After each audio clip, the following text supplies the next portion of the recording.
नमस्कार दोस्तों, मैं गेंदलाल मालवी आपके अपने जीकेएम टेक्निकल चैनल में आपका बहुत बहुत स्वागत करता हूं गाइस। आई होप आप सब लोग अच्छे होंगे। यदि आप मेरे चैनल को पहली बार विजिट कर रहे होंगे तो मेरे चैनल को सब्सक्राइब कर दीजिएगा, जिससे फ्यूचर में आने वाली वीडियो की जानकारी आपको पल पल मिलती रहे। तो गाइस, आज बहुत बड़ी गुड न्यूज मिलने वाली है आप लोगों को, क्योंकि जो रिक्रूटमेंट निकली हुई है वो रेलवे से निकली हुई है। और सबसे बड़ा ये आप लोगों की अपॉर्चुनिटी है कि आप लोगों को बहुत दिनों से इंतज़ार था, बहुत सालों से, कि रेलवे डी ग्रुप की वैकेंसी कब तक आएगी। तो कैंडिडेट बहुत दिनों से अलग अलग प्लेटफॉर्म पर जाकर चेक कर रहे थे, आरआरबी की साइट पर चेक कर रहे थे कि रेलवे डी ग्रुप की वैकेंसी कब तक आ सकती है। तो फाइनली उसका फुल नोटिफिकेशन आ गया है। तो हम पूरा फुल नोटिफिकेशन में पूरा डिस्कशन करेंगे कि इसमें क्वालिफिकेशन क्या होने वाली है, एज लिमिट कितनी रहेगी, इसमें रिजर्वेशन कितना मिलने वाला है, आपकी क्वालिफिकेशन में क्या बदलाव हुआ है, और आपकी जो सिलेक्शन प्रोसेस है वो किस प्रकार की रहने वाली है। तो इस पूरे महत्वपूर्ण पॉइंट पर हम डिस्कशन करेंगे। और सबसे बड़ी बात है कि जो कैंडिडेट को बड़ी जॉब नहीं मिल पाती है तो उन लोगों को डी ग्रुप का ऐसा रहता है कि कम से कम डी ग्रुप तो मिल जाएगी।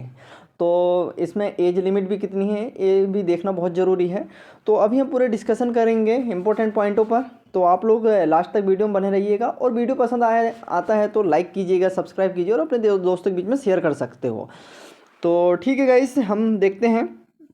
तो डी ग्रुप जो होती है government of India, ministry of railway, railway recruitment board, और इसका जो नोटिफिकेशन पब्लिश हुआ था 2024 में पब्लिश हुआ था। और उससे आप ऑनलाइन कब फॉर्म फिलअप कर सकते हैं हम पूरी डिटेल में बात करेंगे। तो आप देख सकते हैं recruitment for various post in level 1 of 7 CPC pay matrix. तो इसमें date of indicative notice publish हुआ था 28 दिसंबर 2024 को, और डेट ऑफ पब्लिकेशन हुआ था 22 जनवरी 2025 को। और opening date and timing of online registration application, तो आप ऑनलाइन जो फॉर्म फिलअप कर सकते हैं वो 23 जनवरी 2025 इन द सेंस आज की डेट से आप फॉर्म फिलअप स्टार्ट हो चुके हैं। तो आप ऑनलाइन कैफ़े में जाकर या मोबाइल के माध्यम से आप ऑनलाइन फॉर्म फिलअप कर सकते हो, जिसकी लास्ट डेट रहने वाली है 22 फरवरी 2025 रात के 12 बजे तक इसकी लास्ट डेट रहने वाली है। यदि आप लोगों ने फ़ीस पे नहीं किए हैं तो आप लोग फ़ीस पे करने की जो डेट है 24 फरवरी 2025 रात के 12 बजे तक आप पे कर सकते हो। इसके बाद इसमें देख सकते हो date time and modification window जो ओपन होगा 25 फरवरी 2025 से लेकर के 6 मार्च 2025 के बीच में ये विंडो ओपन होने वाली है। और इसमें देख सकते हैं आप post, various post in level 1 of 7th CPC pay matric. इसमें जो डी ग्रुप की पोस्ट रहती है इसमें यदि आपका सिलेक्शन होता है तो इनिशियल पे जो रहेगा आपका 18,000 रुपये रहेगा, बाकी अन्य अलाउंस मिलाकर और सैलरी इंक्रीज हो जाती है। मेडिकल स्टैंडर्ड देखा जाए तो इसमें आप लोग देखेंगे कि इसमें मेडिकल स्टैंडर्ड क्या रहेगा। एज जो होती है आपकी 1/1/2025 से एज कैलकुलेट की जाएगी, तो मिनिमम इसमें 18 और मैक्सिमम 36, और गवर्नमेंट रूल्स के अकॉर्डिंग आप लोगों को रिलैक्सेशन प्रोवाइड किया जाएगा। टोटल इसमें वैकेंसी है 32,438। अब इसके बाद हम देखेंगे कि कितने जोन में कितनी पोस्टें निकली हुई है और आप किस जोन में फॉर्म फिलअप कर सकते हो, तो वहाँ पर आपकी जॉब लगने की पॉसिबिलिटी बढ़ जा सकती है। तो railway group D vacancy 2024 expected, तो एक पोस्टें निकली हुई है जिसमें आप देख सकते हो category, department, vacancy approval, true for notification. तो पॉइंट मैन बी की जो ट्रैफिक की होती है उसमें 5,058 है। असिस्टेंट ट्रैक मशीन की इंजीनियरिंग में 799 है। असिस्टेंट बीवरेज की इंजीनियरिंग है 301 है। ट्रैक मेंटेनर GR 4th की इंजीनियरिंग से 13,187 पोस्टें निकली है। असिस्टेंट पीवेक इंजीनियरिंग से 257 है। असिस्टेंट CNW से मैकेनिकल के लिए 2,587 है। असिस्टेंट TRD इलेक्ट्रिकल के लिए 1,381 है। असिस्टेंट SNT के लिए 2012 है। असिस्टेंट लोकोसाइड डीजल मैकेनिकल के लिए 420 पोस्टें निकली हुई है। असिस्टेंट लोकोसाइड इलेक्ट्रिकल के लिए 950 है। असिस्टेंट ऑपरेशन इलेक्ट्रिकल के लिए यहाँ पर निकली हुई 744 है। असिस्टेंट TL एंड AC की है 1,041 है। Assistant TL and AC workshop के लिए यहाँ पर 624 है।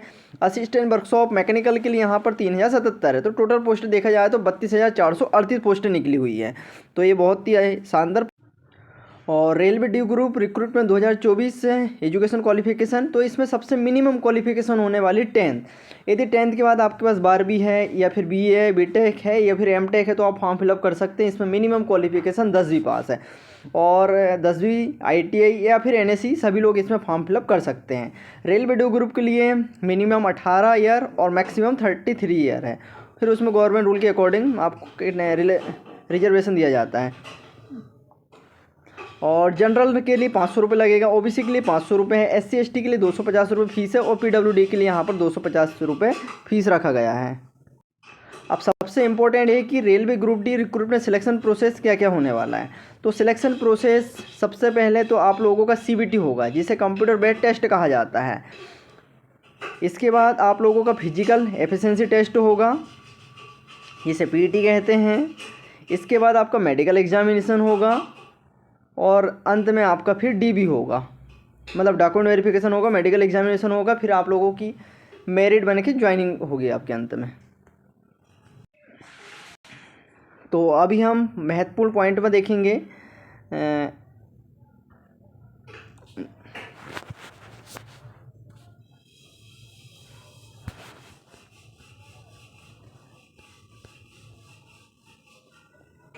जैसे आप देख सकते हैं कि आपकी जो एज कैलकुलेट की जाएगी 1/1/2025 के आधार पर आपकी एज कैलकुलेट की जाएगी।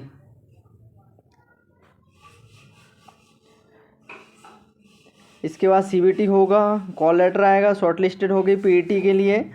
और यहाँ पर देख सकते हो आप लोग कि शॉर्ट लिस्टेड कैंडिडेट को डीबी के लिए बुलाया जाएगा 1:1 में बुलाया जाएगा। जहाँ जिस जोन में एक पोस्ट है तो उसके लिए आप लोगों को डीबी के लिए शॉर्ट लिस्टेड किया जाएगा, सिर्फ एक पोस्ट पर एक कैंडिडेट को बुलाया जाएगा। नेगेटिव मार्किंग रहेगी, इसमें 1/3 माइनस मार्किंग रहेगी। 3 क्वेश्चन यदि गलत होते हैं तो एक सही वाला क्वेश्चन आपका काट लिया जाएगा। और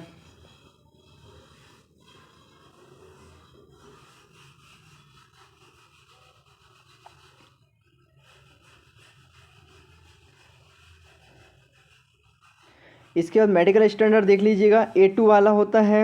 A2 में देख सकते हैं डिस्टेंस विजन 6/9 का होता है। और A3 में रहता है 6/9 और 0.6 तो ये दिया हुआ है। B1 का है 6/9 6/12 तो विदाउट ग्लासेस दिया हुआ है। B2 का होता है डिस्टेंस विजन 6/9 6/12 विथ या फिर विदाउट ग्लास का पावर ऑफ लेंस का होने लेंस यहाँ पर नॉट टू एक्सीड किया जाएगा। C1 C2 तो ये मेडिकल का स्टैंडर्ड आप लोग देख सकते हो।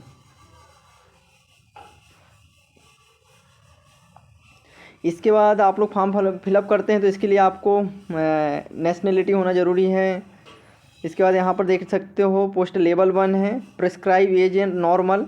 तो यहाँ पर जो नॉर्मल एज है वो 18 से 33 ईयर है और प्रिस्क्राइब के लिए। और एप्लीकेबल रहेगा CN के लिए है 18 से लेकर के 36 है।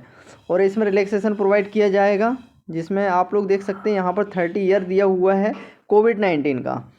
तो कोविड-19 का 3 ईयर तो टोटल देखा जाए तो 18 से 36 ईयर। और रिलैक्सेशन मिलेगा आप लोगों को कम्युनिटी के आधार पे, जैसे OBC और NCL का कोई कैंडिडेट है तो उसको 3 ईयर का रिलैक्सेशन मिलेगा अपर एज में। SC ST कैंडिडेट को 5 ईयर का रिलैक्सेशन मिलेगा। यदि कोई कैंडिडेट एक्स सर्विस मैन है और UR EWS से आते हैं तो उनको 3 ईयर का रिलैक्सेशन मिलेगा।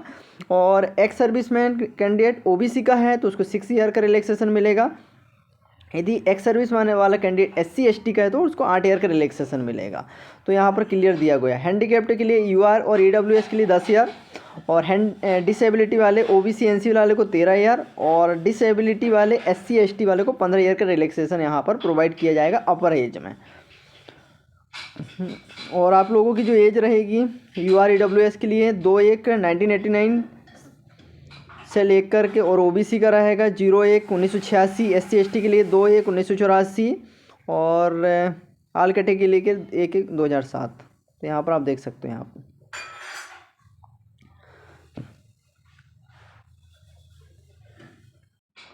तो एजुकेशन क्वालिफिकेशन आप देख सकते हो। तो एजुकेशन क्वालिफिकेशन में यहाँ डिग्री डिप्लोमा एलिजिबल नहीं है, बाकी यहाँ 10वीं टेक्निकल एजुकेशन मतलब NAC या फिर ITI वाले फॉर्म फिलअप कर सकते हैं। इसके बाद फीस होने वाली है, आप देख सकते हो, for all candidate except the for concession category. तो यहाँ पर 500 रुपये रहने वाला है UR कैंडिडेट के लिए। और PWD female transgender ex serviceman candidate and candidate belonging SC ST minority community economical backward classes EBC और या फिर OBC या फिर EWS, तो इनके लिए 250 रुपये फीस रहने वाली है।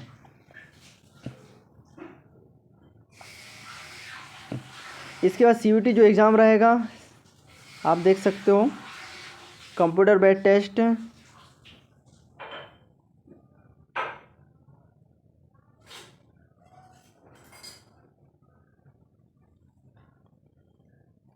कुछ डिक्लेरेशन फॉर्म है जो आप देख सकते हो, हॉरिजॉन्टल रिजर्वेशन है। तो ये पूरा जो PDF है मैं अपने टेलीग्राम चैनल पर प्रोवाइड कर दूंगा, तो बहुत केयरफुली से आप इसको रीड कर सकते हो।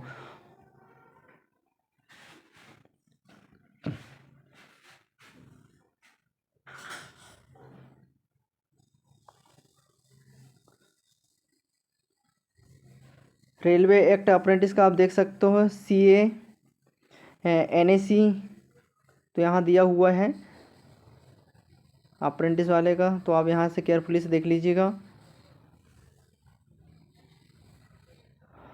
अब इम्पोर्टेंट है कि रिक्रूटमेंट प्रोसेस, तो आपकी जो प्रोसेस होने वाली रिक्रूटमेंट प्रोसेस, तो सबसे पहले आप लोगों का CBT होगा जिसे कंप्यूटर बेस्ड टेस्ट कहा जाता है। सेकंड पे आपका PT होने वाला है जिसे फिजिकल एफिशिएंसी टेस्ट कहते हैं। आप लोगों का CBT निकल जाता है तो आप लोगों को PT के लिए बुलाया जाएगा। यदि PT आपका निकल जाता है तो फिर आपको डॉक्यूमेंट वेरिफिकेशन जिसे DB कहा जाता है उसके लिए बुलाया जाएगा। अंत में आपका मेडिकल एग्जामिनेशन होगा, तो ये प्रोसेस से आपको गुजरना पड़ेगा। अब देखते हैं CBT। तो कंप्यूटर टेस्ट जो होने वाला है आपका कंप्यूटर पे होगा आपका एग्ज़ाम, तो सभी कैंडिडेट को एक एक सिस्टम प्रोवाइड किया जाएगा। उसमें आप लोगों को एग्ज़ाम देना पड़ेगा जिसे CBT कहा जाता है, जिसमें आप लोगों के टोटल जो क्वेश्चन आने वाले 100 क्वेश्चन आएंगे और टाइमिंग आप लोगों को दिया जाएगा 90 मिनट। जो क्वेश्चन आपका सिलेबस देख लीजिएगा, जिसमें जनरल साइंस 25 नंबर की, mathematics 25, general intelligence and reasoning से 30 नंबर के क्वेश्चन आएंगे, general awareness and current affair से 20 क्वेश्चन आने वाले हैं। तो टोटल ओवरऑल देखा जाए तो 100 क्वेश्चन रहेंगे। इसमें माइनस मार्किंग रहने वाली है और इसमें देख लीजिएगा minimum short listed various community वाले के लिए, जैसे UR कैंडिडेट है तो उसके लिए मिनिमम परसेंटेज रखा गया 40%। EWS के लिए भी 40 है, OBC नॉन क्रीमी लेयर वाले के लिए है 30% है, SC के लिए 30, ST के लिए 30% है, मिनिमम है। यदि आपके इन कैटेगरी के मिनिमम परसेंटेज किससे भी कम आते हैं तो आप लोगों को इसमें आप लोग क्वालिफाइड नहीं होंगे फिर।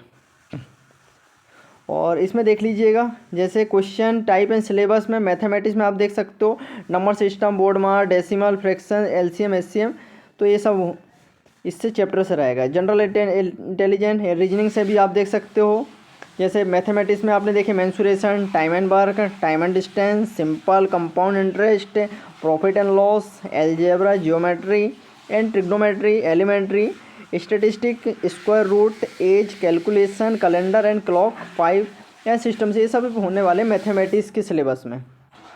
जनरल इंटेलिजेंट रीजनिंग में देख लीजिएगा analogic, alphabetical and number series, coding and decoding, mathematical operation, relationship, syllogism, jumbling, Venn diagram, data interpretation and sufficiency, conclusion and decision making, similarity and difference, analytical reasoning, classification, direction, statement and arguments and assumption, ETC होने वाला है आपका, ये reasoning का portion है।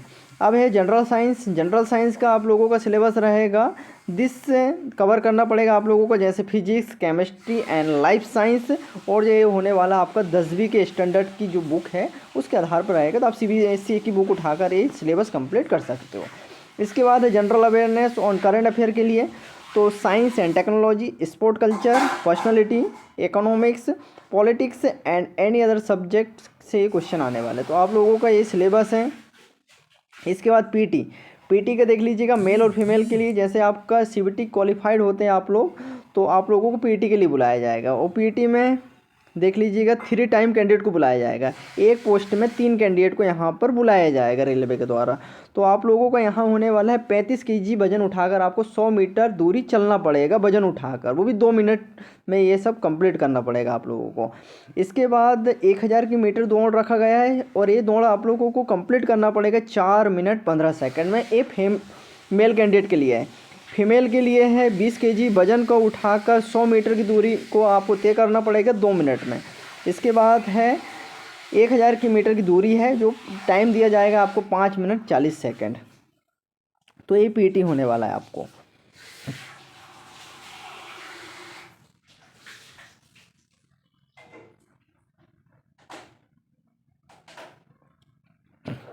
PT के बाद document verification होगा। डॉक्यूमेंट वेरिफिकेशन में 1:1 में बुलाया जाएगा।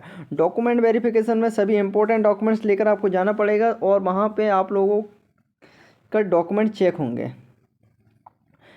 इसके बाद है नॉर्मलाइजेशन ऑफ मार्क्स। नॉर्मलाइजेशन रखा है तो shortlisted of candidate for various stage shall be the based on the normalise marks CBT conduct करें के आधार पर है। फिर नॉर्मलाइजेशन मार्क्स नॉर्मलाइजेशन होगा आपका।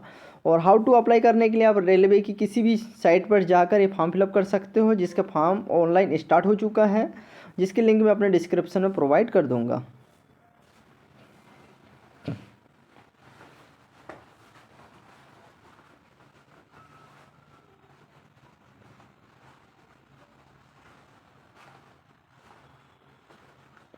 और सबसे इम्पोर्टेंट है कि आपका मोबाइल नंबर ईमेल आईडी आप लोगों को चालू वाला देना पड़ेगा, जिससे रेलवे आपको टाइम टाइम पे कम्युनिकेशन कर सके। क्योंकि जो भी मैसेज रहेगा आपको एसएमएस के माध्यम से या फिर मेल करके आप लोगों को जानकारी दी जाएगी। तो आप लोगों को चालू देना पड़ेगा, जो हमेशा 1 या 2 साल तक चालू रहे, क्योंकि ये रेलवे की जो प्रोसेस रहती है सिलेक्शन प्रोसेस 1 या 1.5 साल तक चलती है।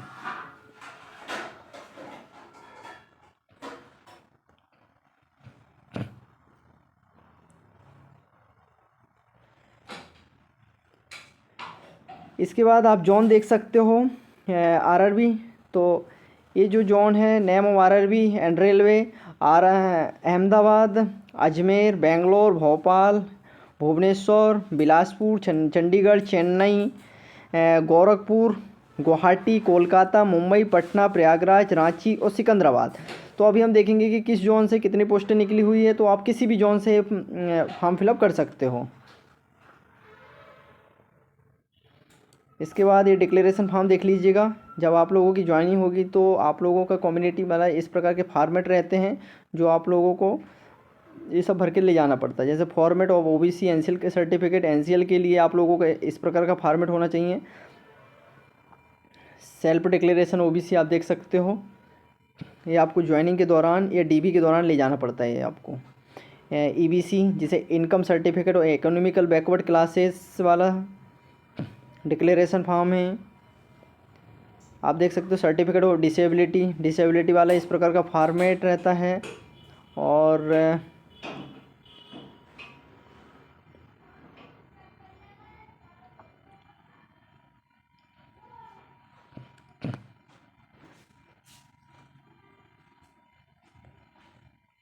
Certificate for person having less than 40% disability वाला इस प्रकार का फॉर्मेट आप लोगों को सबमिट करना पड़ता है।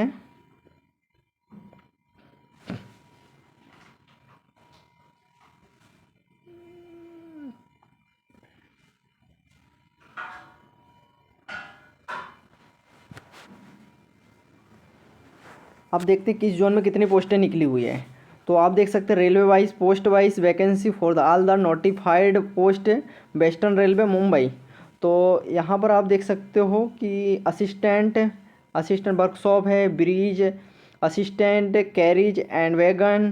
तो इन सभी तो देखा जाए तो मुंबई से टोटल जो पोस्टें निकली हुई है, तो इसमें आप देख सकते हो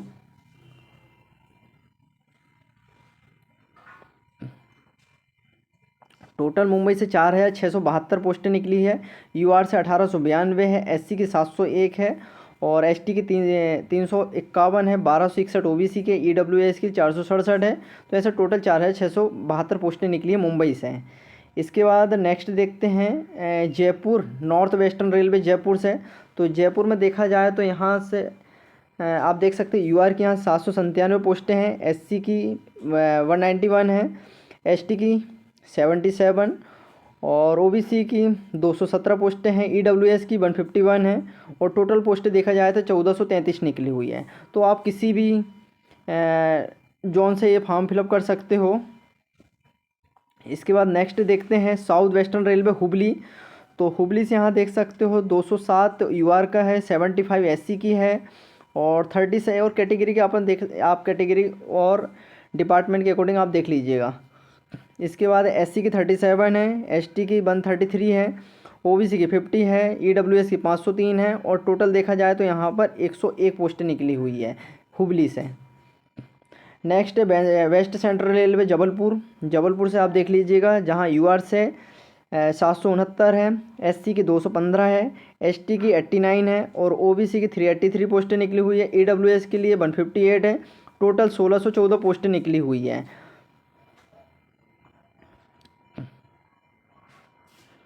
और एक्स सर्विसमैन का आप देख सकते हैं 333 है और CCA का है 323 निकली हुई है।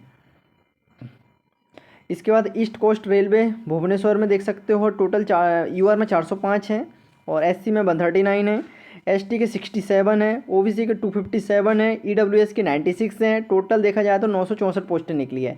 एक्स सर्विसमैन 193 है और CCA का है 193 निकली है, जो अप्रेंटिस वाले के लिए है। रेलवे वाइज पोस्टें देखा जाए तो इसमें south eastern central railway Bilaspur से देख सकते हो आप, यूआर की 578 है, एससी की 190 है, एसटी की 93 है, ओबीसी की 346 है, ईडब्ल्यूएस की 130 है। देखा जाए तो टोटल 1337 पोस्टें निकली हुई है। एक्स सर्विसमैन के लिए 269 है और CCA की है 269 यहाँ पर भी। नेक्स्ट है नॉर्दर्न रेलवे न्यू दिल्ली। तो दिल्ली के लिए यहाँ पर देखा जाए तो यूआर की 2008 है, एससी की 691 है, 346 एसटी की है, ओबीसी की 1275 है और 465 यहाँ पर ईडब्ल्यूएस की। टोटल 4785 है। एक्स सर्विसमैन के लिए 955 है और CCA की है 955 निकली हुई है। नेक्स्ट देखते हैं साउदर्न रीजन, चेन्नई से निकली हुई 1089 निकली है यूआर की, एससी की 397, एसटी की 228, ओबीसी की है 698 है, ईडब्ल्यूएस की 279 है और टोटल है 2694 निकली हुई है। एक्स सर्विसमैन के लिए 540 है और CCA की 540 पोस्टें निकली हुई है। इसके बाद नेक्स्ट देखते हैं नॉर्दर्न ईस्टर्न रेलवे गोरखपुर, जहां 598 जो है यूआर के लिए है, एससी के 215 है, एसटी के तो 134 है और 285 एसटी के लिए है, ओबीसी की 122 है, 1370 यहाँ पर टोटल निकली है। एक्स सर्विसमैन के लिए यहाँ पर 274 है। और नेक्स्ट देखते हैं Guwahati north east frontier railway, जहाँ से 828 यूआर के लिए है, एससी की 309 है, एसटी की पोस्टें 153 है, ओबीसी के लिए 552 है, ईडब्ल्यूएस के लिए 206 है और टोटल देखा जाए तो 2048 है। एक्स सर्विसमैन के लिए 409 है और CCA का भी 409 है। नेक्स्ट देखते हैं ईस्टर्न रेलवे कोलकाता, जहां निकली हुई 767 467 जो पोस्टें यूआर के लिए है और एससी की 262 है, एसटी की 144 है, 477 ओबीसी के, ईडब्ल्यूएस के लिए 161 है। टोटल देखा जाए तो 1817 पोस्टें निकली। एक्स सर्विसमैन के लिए 366 है। नेक्स्ट देखते हैं सेंट्रल रेलवे मुंबई। तो सेंट्रल रेलवे मुंबई के लिए 1395 यूआर के लिए, एससी की 480 है, एसटी की 257 है और ओबीसी के लिए 845 है, ईडब्ल्यूएस के लिए 267 है। देखा जाए तो टोटल 3244 है और एक्स सर्विसमैन के लिए 650 पोस्टें निकली हुई है। अब हाजीपुर ईस्टर्न सेंट्रल रेलवे में निकली हुई है 518 यूआर के लिए, 186 एससी और एसटी के लिए 92, 333 है ओबीसी के लिए, ईडब्ल्यूएस के लिए यहाँ पर 122। टोटल देखा जाए तो 1261 है और एक्स सर्विसमैन के लिए 248। और आप यहाँ पर देख सकते हो किससे फॉर्म फिलअप कर रहे हैं, कहाँ से, तो आप देख सकते हो यहाँ पे। इसके बाद है नॉर्थ सेंट्रल रेलवे प्रयागराज, जहाँ यूआर के लिए 988 है, एससी की 229 है, 190 एसटी की है, ओबीसी की 413 है, 189 ईडब्ल्यूएस के लिए। टोटल देखा जाए तो 2020 है और एक्स सर्विसमैन के लिए 404 पोस्टें निकली है। अब देखा जाए कोलकाता, जो साउथ ईस्टर्न रेलवे, जहाँ से 408 यूआर के लिए है, एससी के लिए 184 है, 72 एसटी के लिए, ओबीसी के 263 है, 102 ईडब्ल्यूएस के लिए। टोटल 1044 है। एक्स सर्विसमैन के लिए 206 है। अब देखते हैं साउथ सेंट्रल रेलवे सिकंदराबाद। तो सिकंदराबाद में यूआर में 710 है, 235 यहाँ पर एससी की है, एसटी के 144 है, ओबीसी के लिए 415 है, 136 ईडब्ल्यूएस के लिए। टोटल देखा जाए तो 1642 है और एक्स सर्विसमैन के लिए 327 पोस्टें निकली हुई है। तो आप लोग पोस्ट देख लीजिएगा कहाँ से कितनी पोस्टें निकली हुई है, तो आप किसी भी जोन से फॉर्म फिलअप कर सकते हो। इसके बाद आप इसमें पूरा देख लीजिएगा। जैसे एक में यहाँ पर मुंबई में है, जैसे असिस्टेंट कहाँ कहाँ से निकली हुई, तो आप देख सकते हो यहाँ पे assistant, SNT, workshop, bridge, carriage and wagon, loco shed, operation, way, workshop, तो इन सब से पोस्टें से निकली हुई है। और कैटेगरी के अकॉर्डिंग भी देख लीजिए, फॉर्म फिलअप लास्ट डेट से पहले फॉर्म फिलअप कर लीजिए जिससे कोई प्रॉब्लम क्रिएट ना हो।